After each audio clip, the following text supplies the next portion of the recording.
Have you ever been in a moment where someone tried to provoke you, not with fists, but with words? Where their tone was sharp enough to cut, their smirk was designed to wound, and all they wanted was your reaction? What if I told you that silence, not words, is the deadliest form of power? Most people think control means dominance. They believe strength lies in louder voices, stronger arguments, and quick comebacks. But the truth is darker. Real power doesn't shout.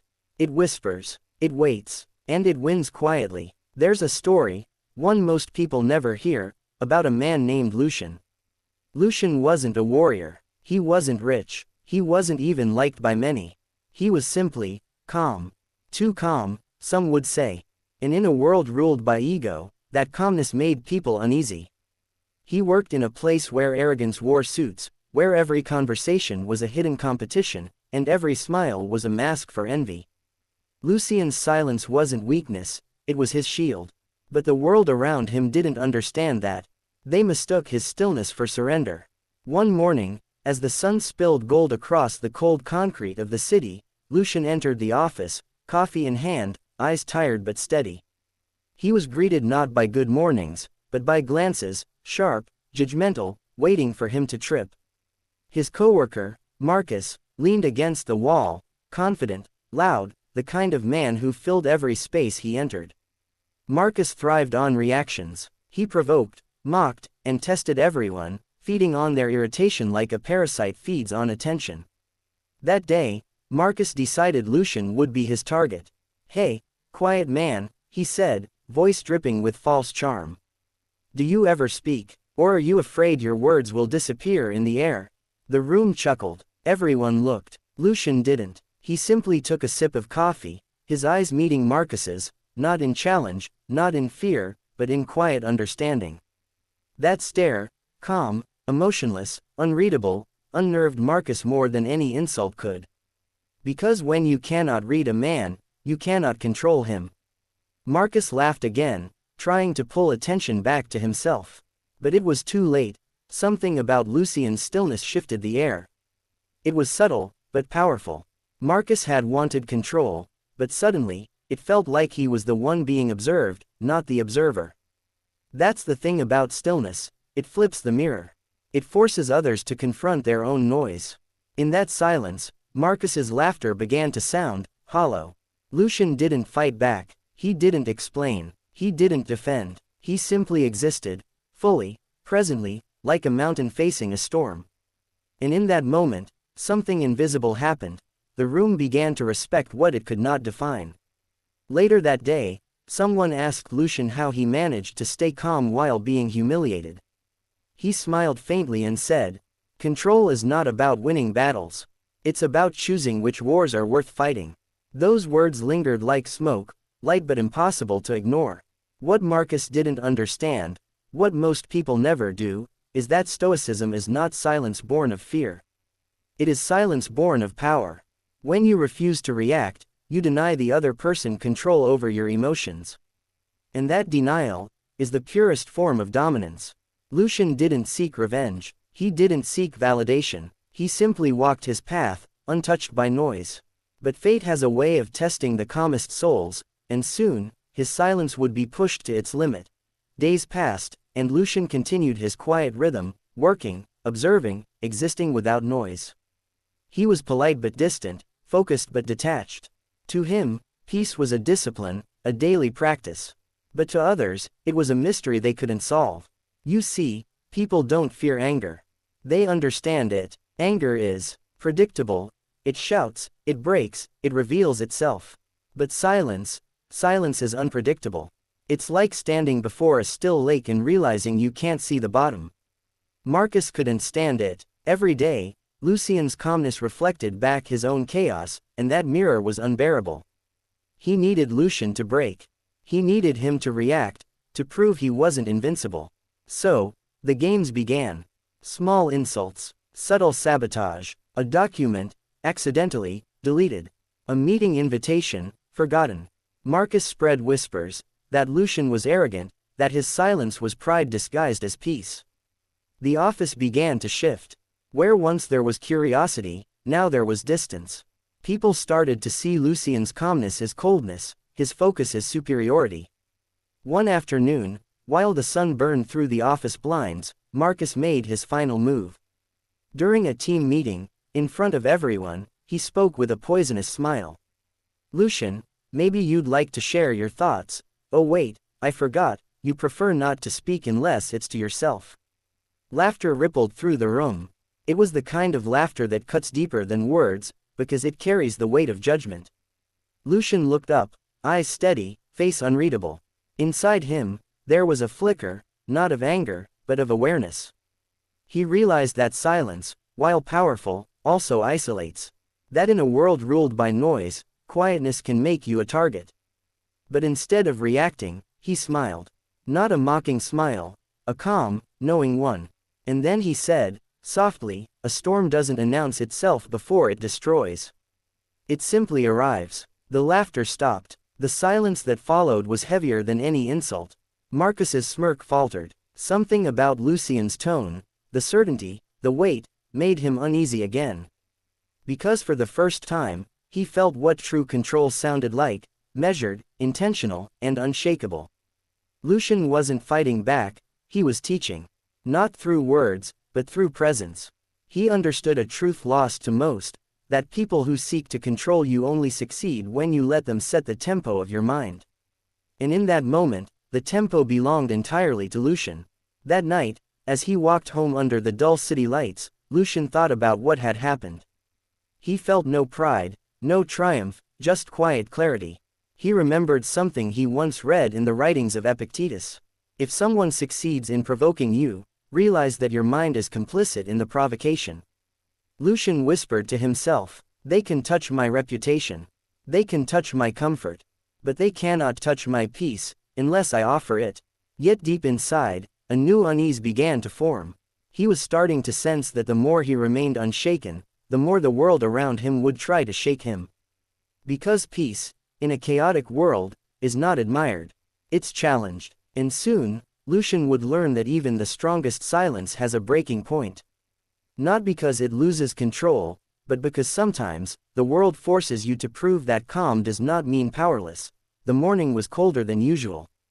The city wore a gray sky, and the streets seemed quieter, as if even the air was holding its breath. Lucian arrived at work like always, early, silent, deliberate. But something in the atmosphere had changed. He felt it before he saw it, the looks, the whispers, the strange quiet that follows false rumors. As he placed his bag down, his manager called him into the conference room. No warmth, no greeting, just a clipped tone. "Lucian, we need to talk." Inside, Marcus sat at the table, not smug this time, but composed, almost rehearsed. Next to him were two senior executives, faces stern and blank. Lucian stood still, waiting. The manager slid a printed document across the table. "This report," he said, "was leaked to our competitors. It came from your system." The words hung in the air like ash. Lucian blinked once, slowly. "My system," he repeated, calmly. "Yes," Marcus interjected, his voice coated in false concern. "I was shocked too. I thought you were the last person who'd do something like that." The trap was perfect, subtle, cruel. Marcus had planted the file weeks ago, a small manipulation, invisible to anyone who didn't know where to look. And now, he watched as his silent rival stood accused. Lucian didn't raise his voice. He didn't plead. He simply said, "If truth is still valued here, you'll find it. I have nothing to defend. But the world doesn't always care for truth, it loves noise more. It listens not to those who are right, but to those who are loud." By noon, word had spread. Lucian, the quiet one, the untouchable one, had been accused.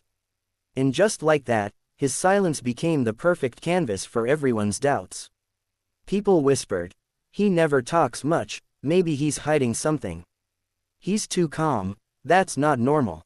He always acted like he was better than us." In a single day, the same silence that once commanded respect now inspired suspicion. That's how fragile perception is, it bends to noise. Lucian spent the afternoon at his desk, under the fluorescent hum of the ceiling lights, surrounded by the invisible fog of judgment. He didn't move, didn't explain, didn't run. Inside him, the storm began to swirl, not of rage, but of reflection. He thought of Marcus, not with hatred, but with pity. He realized that some men are slaves to their need for attention. They cannot exist unless they're seen. They cannot breathe unless they're praised. Lucian whispered under his breath, "Let them speak. Their words say more about them than about me." Still, as the hours crawled by, something heavy settled in his chest. Even a Stoic heart can ache when innocence is twisted into guilt. When the day ended, he was told to leave, until further notice. No goodbyes, no empathy, just the echo of shoes against the tiled floor as he walked out. Outside, the wind carried the faint scent of rain. Lucian stood beneath the gray sky, his reflection faint in the glass of the building he once entered with pride. He didn't look defeated, he looked still. But behind that stillness, there was a quiet fire, not of anger, but of understanding. He realized that Stoicism isn't about avoiding pain. It's about transforming it. Pain, when faced with reason, becomes clarity. And clarity becomes control. As he walked away, his phone buzzed, an anonymous message. It read, "You should have fought back while you could." Lucian smiled faintly. "No," he murmured, "I'm not done yet. Because true strength isn't in reacting to injustice. It's in outlasting it." And that night, Lucian made a decision, one that would turn his silence into the most powerful response the world had ever seen. The night was heavy, soaked in the hum of the city. Lucian sat by his window, eyes tracing the streetlights below. His thoughts weren't bitter, they were precise. He had lost his place, his reputation, his peace, but not his mind. And that was the one thing Marcus could never touch. He remembered something his grandfather once told him. When a wolf is surrounded by noise, it doesn't bark. It waits for silence, that's when it strikes. So Lucian waited, not for revenge, but for truth to walk home. For 3 nights, he reviewed every file, every timestamp, every line of code. He didn't speak to anyone, didn't try to clear his name through words, he knew words were too easily twisted. Instead, he gathered proof, quietly, relentlessly. And when he found it, the digital fingerprint of Marcus's manipulation buried in the system logs, he didn't storm back to the office. He didn't send an email, or call anyone in anger. He simply printed the evidence, sealed it in an envelope, and left it on the director's desk with no name attached. No explanation, no drama, just facts. The next morning, the office buzzed like a hive kicked open. Marcus had been called in. His face was pale, his confidence gone. Everyone watched as the truth unfolded, not through confrontation, but through quiet revelation. Lucian didn't show up that day. He didn't need to. By noon, Marcus was escorted out of the building, his voice raised, his hands shaking. The man who thrived on control was now powerless before a silence that had spoken louder than anything he'd ever said. When Lucian returned the next day, no one dared to look him in the eye. Not out of guilt, but out of awe.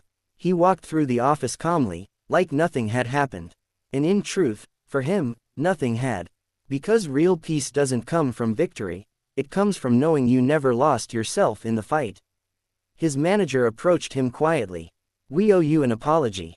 Lucian simply replied, "You owe yourself awareness." He didn't stay much longer after that.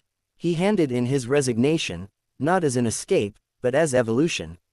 He understood now that some environments feed on chaos, and you can't plant peace in poisoned soil. Weeks later, Lucian found himself standing at the edge of the same city skyline, but this time, the silence around him felt different. It wasn't defensive, it was free. He had learned the essence of control, that it doesn't come from dominating others. It comes from mastering the one battlefield that truly matters, your own mind. He realized that to fight back is to admit they've reached you. But to remain centered, to let your stillness outlast their storms, that is the quiet victory no one can take away. And so, Lucian lived by a single truth, one carved not in words, but in presence. Power isn't in how loud you respond. It's in how deeply you remain unmoved. When the world tried to provoke him again, through chaos, lies, or envy, he didn't retreat or attack. He simply observed, because he now understood the final Stoic secret. You don't have to fight the world to win. You just have to stop letting it fight you. And as the sun broke through the morning haze, Lucian smiled, calm, untouchable, free. He had learned the silent art of control. And that, in a world addicted to noise, is the loudest power of all.